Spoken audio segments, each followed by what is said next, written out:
नमस्कार. कथाकथन 14 स्वामी विवेकानंदांच्या जीवनातील 14वी कथा. कथेचं नाव आहे खरी देशभक्ती. हितवादी या पत्रिकेचे संपादक श्री सखाराम देऊस्कर स्वामी विवेकानंदांना भेटण्यासाठी आले आणि त्यांच्याबरोबर त्यांचे 2 मित्र आलेले होते. त्यातील एक मित्र पंजाबमध्ये होता आणि त्यावेळेला नेमका पंजाबमध्ये दुष्काळ पडलेला होता. त्या मित्राकडे पाहून स्वामी विवेकानंद म्हणाले की पंजाबमध्ये अन्नधान्याची टंचाई आहे, पाण्याची टंचाई आहे. याच्याबद्दल त्या पंजाबी मित्राशी चर्चा करत होते. हाल हवा माहिती विचारत होते आणि त्याच्यावर चर्चा झाली.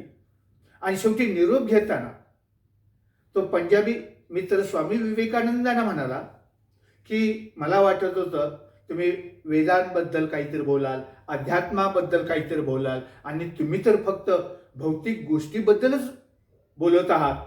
आमचा भ्रम निराश झालेला आहे, अपेक्षा भंग झालेला आहे. हे ऐकल्यानंतर स्वामी विवेकानंद गंभीर झाले आणि मग त्यांना ते म्हणाले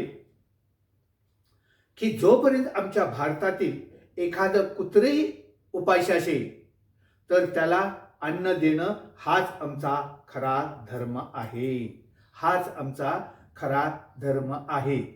बाकीच्या इतर गोष्टी या एकतर चुकीचा धर्म आहेत किंवा धर्मच नाही. आमचा खरा धर्म जोपर्यंत भारतातील एखादं कुत्रही उपाशी असेल तर त्याला अन्न देणं हाच आमचा खरा धर्म आहे. हे वाक्य ऐकल्यानंतर संपादक श्री सखाराम देऊस्कर यांच्या हृदयाला ते वाक्य भिडलं आणि तेव्हा त्यांना समजलं की खरी देशभक्ती काय आहे हे तेव्हा त्यांना कळलं. लक्षात ठेवा. धन्यवाद.